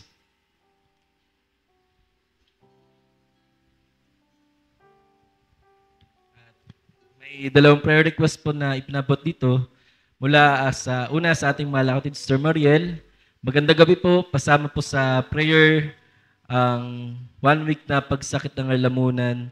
Ayun lang po, to God be all the glory and honor. So, sama natin ang dalangin nating malakatid. Sir Mariel, ito ka ba, Sir Mariel? Nandito. So, nakagalak na mula sa kabataan na nagpapaabot ng prayer request. Salamat sa Diyos dahil tunay ang Diyos ay gumagawa sa mga kabataan, sa bawat isa. At kahit sa mga simpleng bagay na ito ay nalulugod ang Diyos na ina-acknowledge natin siya. Kahit sa mga nararamdaman natin ay nag-desire tayo paabot ng prayer request. Dahil nagpapakita na nagtitiwala ka sa Diyos, na sa Diyos ay may katugunan. So sama natin sa panalangin ating malakatid, Sir Mariel, sa kagalingan sa kanyang lalamunan, na ang Diyos ay magbigay ng kagalingan para sa ating malakapatid. Second prayer request ay mula sa ating kapatid, Sister Abigail Tugonon. Magandang gabi po, pasama po sa prayer ang aming mga anak na nakaranas ng sipon at ubo, lalo na po si Baby Jezreel, nawaan din po siya. Dalangin ko po ang lubusang kagalingan sa kanilang nararanasan sa Panginoon ko pinagkakatiwala aming mga anak. Salamat po. So, ganun din ang prayer request mula sa ating malakatid, Sister Abby, patungkol sa ubot sipon na naranas ng kanilang tahanan, kanilang mga anak. Ang Diyos nawa ang patuloy na magbigay kagalingan. Ganun din sa kanila, sa bunso, si Baby Jezreel na inandog last Sunday. So, dalangin natin sila sa gabing ito na kagalingan, hallelujah, ay patuloy na ipagkaloob nating Diyos sa ating mga mahal na kapatid. At huwag niyo rin pong kalimutan na isama sa dalangin ang aming pong anniversary po bukas sa biyaya ng ating Diyos. Nawa ang Diyos ay magpala pa sa mga kabataan, hallelujah, na nawa ang gawain bukas ay patuloy na pagpalain ng ating Diyos, patuloy pa siyang magpahayag, patuloy pa siyang magpakilala, patuloy pa siyang gumawa sa mga kabataan, hallelujah, na nawa hindi masayang, hallelujah, ang gawain bukas. Sino ang kasama po namin na idadalangin ng mga kabataan?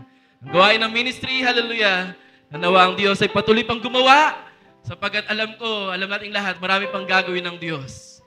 Marami pang kahinaan, marami pang kakulangan. That's why marami pang gagawin ng Diyos para magpalakas, para magpatibay, para magpunan ng mga pangangailangan ng iglesia, ng katawan, hallelujah, young men, o mga matatanda, may edad man, hallelujah, ang Diyos ang magpapala sa bawat isa. Amen? Sama po kami sa panalangin, hallelujah, at paghahanda ang Diyos ang magpala at mag-provide. So, wala na pong prayer request na pinabot niya kung bawat sana tumayo at tayo po ay magtatapos. Hallelujah. Awitin natin ang awit na nagsabing, nais kong ikay maranasan, walang hanggang sasambahin. Hallelujah. Nawa, kagaya ng mensahe sa gabing to, hallelujah, ay matutunan natin kung gaano kahalaga na tayo, of course, naisin nating higit ay mapasa presensya ng ating Panginoon. Amen? Dahil kung nasa atin man lahat ng mga bagay, nasa atin man ang mga gifts, hallelujah, speak in tongue, hallelujah, the gift of the sermon, hallelujah, yes, lahat yan ay maganda. Lahat yan ay mahalaga at makakatulong sa katawan. Pero kung walang pag-ibig, ito'y walang kabuluhan. So why, sabi sa salita ng Diyos, where the Spirit of the Lord is, there is liberty. Amen? Kung saan naroon ang Espiritu ng Diyos, naroon ang kapayapaan, naroon ang freedom. Amen? At kung naroon ang freedom, of course, magpa-follow na ang lahat. Nandiyan ang kapayapaan, nandiyan ang kaayusan, nandiyan ang tunay na kagalakan. That's why ang pinaka-nanaisin natin lahat, Lord, nais kong maranasan bang yung presensyang higit, O God, upang ang mga gifts na ipinagkaloob sa iglesia ay magamit para sa ikakatibay, may gamit para sa, hallelujah, ikaka-edify. Amen? Nariyan ang mga gifts to edify, to build the church. Nariyan ang mga gifts, hallelujah, of course, para magamit para sa kaayusan, para sa pagpapala sa iglesia. Amen? Kaya patuloy natin naisin pa, hallelujah, na mapasa presensya ng ating Diyos. I-consider natin ang salita ng Diyos. Hallelujah. I-consider natin ang presensya ng Diyos ay kailangan natin. Hallelujah. Upang magabayan tayo ng Panginoon sa ating magampanin. Hallelujah. Praise God. Praise God. Nais kong ika'y maranasan, pagkilos mo'y aking inaasam, pagkat sa'yo ko lang natagpuan tunay na kagalakan. Yan ba ang nais natin, mga kapatid? Hallelujah. Patuloy pang maranasan ang presensya ng Panginoon. Patuloy pang mas expose sa paluwalhatian ng Panginoon. Amen. Hallelujah. Oh, ito ang aming nais sa Diyos. Hallelujah.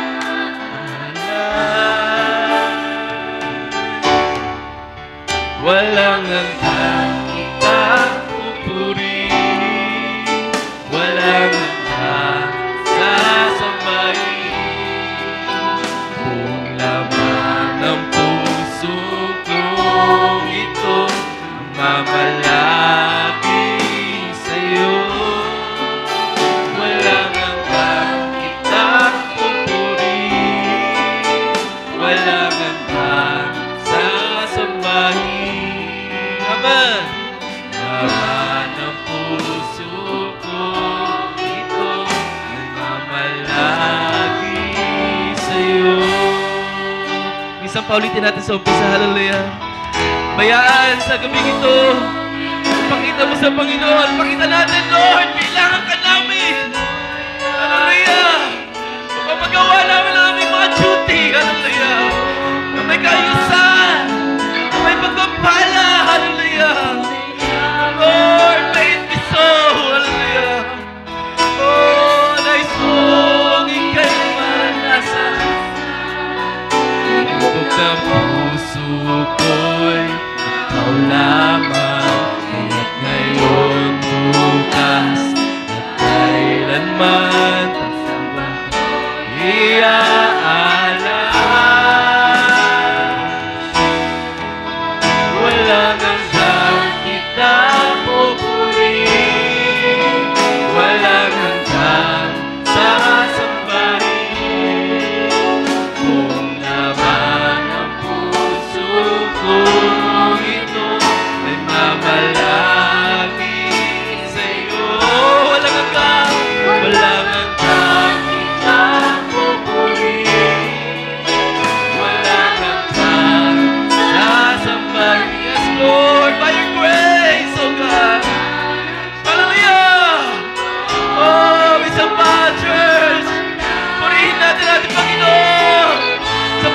hindi nagkukulang ng karunungan, ng pagpapala, ng biyaya, hallelujah.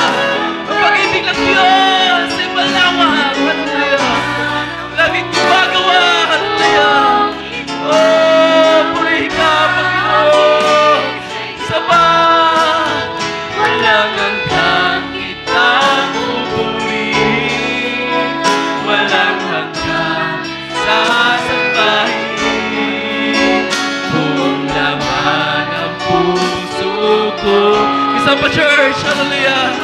Oh, papurihan natin, Panginoon. Sulit pagkakataon mula sa ating mga puso na nagpapasalamat sapagkat siya'y tapat, sapagkat siya'y mabuti. Hallelujah! Kung laman ng puso kong ito ay manalagi sa'yo. Walang hanggang kitang pupurihin, walang hanggang sasambahin. Kung laman ng puso kong ito mamalagi sa'yo. Hallelujah. Kung laman ng puso kong ito mamalagi sa'yo. Yes, hallelujah. Praise God, hallelujah. Oh, purihin ka, Panginoon. Ito ang aming desire, O God.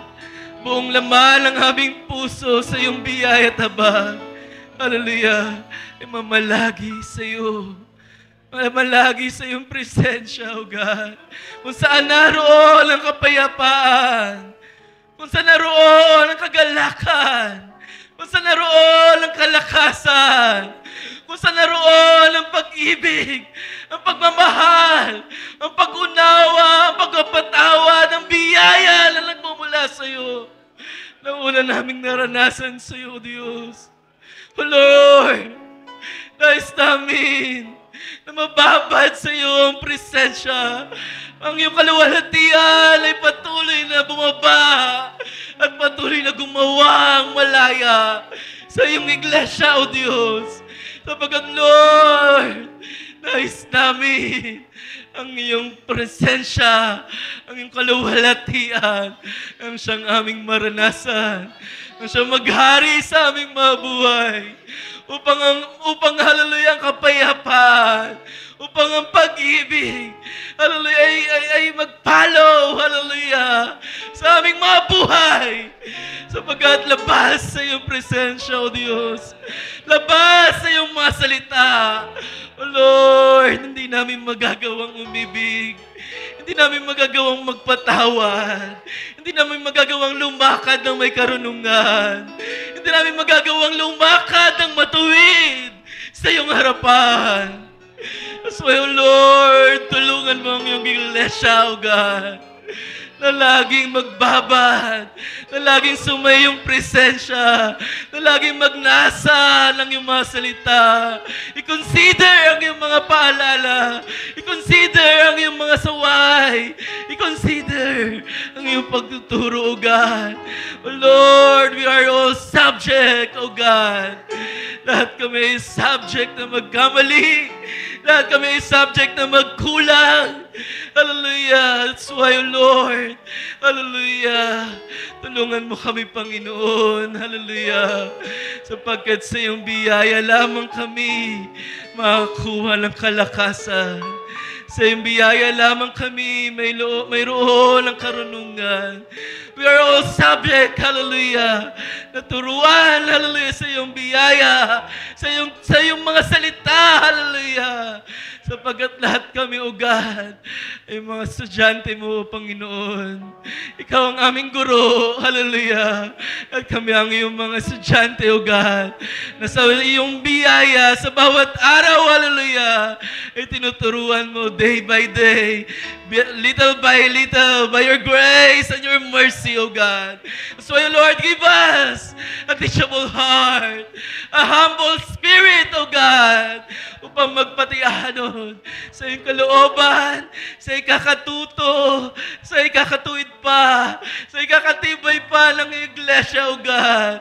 Sapagkat wala kang ibang nais sa iyong iglesia, O God.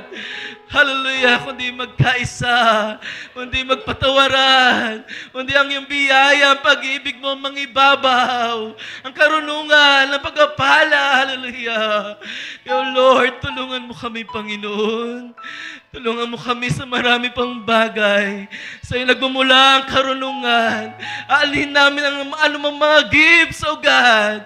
Kung wala ang iyong gabay, kung wala ang iyong biyaya, kung wala ang pag-ibig, O God. So Lord, turuan mo pa kaming umibig, O God. Turuan mo pa kaming umibig sa lahat ng bagay. Sa iyong salita, hallelujah. Upang hindi kami maligaw sa aming mga sariling kaunawaan, sa aming mga sariling lakad, sa aming mga sariling emosyon. Lord, correct every one of us, O God. And lead us kung saan ka naroon, Panginoon. Salamat, O Diyos, sa iyong mga salita, O God. Sa kasimplihan ng iyong mga salita, ng iyong mga aral, O God. Tunay ikaw ay nagpapakilala na ikaw ang Diyos ng kaayusan. Sapagkat lahat ng bagay, hallelujah, ay binigay mo, Lord, hallelujah, na may kaayusan sa iglesia. Lahat ng mga pagpapalay binigay mo upang mai-serve, O God, hallelujah, sa kabatuwiran, sa kabutihan ng iyong iglesia. That's why, Lord, bless mo pang iyong mga lingkod mula sa aming mahal ng pastor, O God. Mula sa aming mga ministers hanggang sa bawat isa, O God, na nagpapagamit sa iyong pangalan, sa iglesia, O God. Lord, naalaman mo ang bawat pangailangan, O Diyos. Lord, kailangan ka namin upang patuloy na papunan ang pangailangan ng iglesia, O Diyos. We believe, O Lord, that's what you promise, O God. Hindi mo kami iwan. Hindi mo kami pabayaan. Ikaw ay may gagawin pa, hallelujah. Marami ka pang bagay na gagawin sa iyong iglesia, sa iyong bride, sa uling mga araw na ito, Diyos. That's why, Lord, ipakita mo, iparanas mo pa ang iyong magawa, iparanas mo pa ang iyong presensya, at patuloy mo kaming kubkubin pa ng iyong liwanag, upang ang kadiliman, hallelujah, ay tumakas sa iyong kaluwalhatian, Panginoon. Lord, patuloy kang gumawa sa bawat isa. Patuloy kang gumawa, hallelujah, sa iyong katawan, O Lord. At anumang pangailangan pa, kakulangan pa sa iyong buong katawan, alam namin, O Diyos, hindi mo pagkukulangin ang iyong katawan, Panginoon, sapagkat ikaw ay mabuti at Diyos sa tapat sa iyong mga salita, O God. Salamat sa iyong mga salita sa gabing to, Lord. Tulungan mo pa kaming lumakad na ginaganap ang aming mga tungkulin, mga gifts na iyong pinagkaloob sa amin, na may kaayusan, may kapurihan sa iyong pangalan, O God. At bayaan, magamit ito, Lord, sa ikakatibay ng iyong iglesia, O Diyos. Tulungan mo kaming manalangin sa bawat isa. Panalangin ang mga nangangailangan. Kung may mga nais kang mensaheng iparating, O Lord, ipanalangin ang bawat isa. Hallelujah, ipagkaloob mo sa amin ang right discernment, O God, upang makalakad kami at makagawa pa ng inline sa iyong mga salita, O Diyos. Salamat sa iyong ginamit sa gabing ito, aming mahal na pastor, O God. Patuloy pang iba yung kalakasan, karunungan, pagpapala at pag-ibig, O God, nagmumula sa iyo. Ang patuloy mong pasaganayin sa aming mahal na pastor, O God. At patuloy mo siyang ibangon despite ng mga pagsubok, O Lord. Patuloy mo siyang palakasin at bigyan ng aliw sa kanyang puso, O God, na sa iyo ay may kalakasan at pagtatagumpay. Hallelujah. Bless mo aming mga mahal mong gagawa ginagamit sa bawat isa, O God. Bless mo ang bawat isa, O God. At Lord, sa prayer request sa gabing ito, Lord, naniniwala kami na sa iyo kami ay may kagalingan, sa iyo kami ay may katagpuan, O Lord, sa mga pangailangan. Lord, prayer request, Sir Mariel, hallelujah, patungkol sa kagalingan sa kanyang lalamunan. Prayer request, Sir Abby, patungkol sa kanyang mga anak na may sipon ubo, O God, karamdaman. O Lord, minsan mo na silang pinagaling sa anumang karamdaman na yung tinulot, O Diyos. That's why, O Lord, we believe, hallelujah, that there is healing sa iyong pangalan. Sa pangalan ng aming Panginoong Kristo Jesus, ang kagalingan ay gawad mo, Sister Mariel, at sa aming mga mahal na kapatid, mga anak ni Sister Abby, O God, sa kanilang tahanan, send healing, O God. At bayaan muli, O God, sa iyong magawa. Patuloy kang maitaas ang iglesia na ikaw ay tapat sa iyong mga pangako that you are the God who healed us, O God. And Lord, hallelujah, ang aming dalangin para sa gawain ng mga kabataan, para sa anibersaryo ng iyong kabataan, O Diyos, sa araw ng bukas. O God, ikaw ang nagakda ng araw na ito, Diyos.